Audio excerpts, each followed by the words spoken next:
Walang permanente sa mundong ito. Kasama dyan ang problema mo. Pwedeng sabihin ng doktor, 6 months to live ka na lang. Kasi siya ang in charge sa kalusugan mo. Pero, siya ba ang in charge sa buhay mo? Siya ba ang may hawak nito? O pwedeng nawalan ka ng negosyo, nawalan ka ng trabaho, nawalan ka ng anak, nawalan ka ng jowa, nawalan ka ng grasya. Pero kapatid, buhay ka pa. Tama, nawala ang biyaya. Maaring mahalagang biyaya.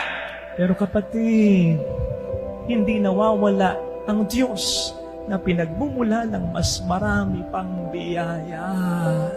Ang tanging permanente ay ang pagmamahal ng Diyos sa iyo.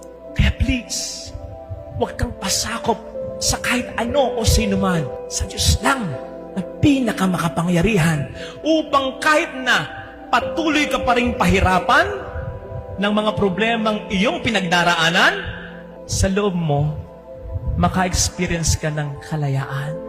Kasi po pwedeng pahirapan at ibilanggo ang katawan mo, pero hindi ang puso mong naniniwala kay Kristo. Because you know, hindi ang sino o ano ang magmay-ari ng buhay mo, ang Panginoon lamang.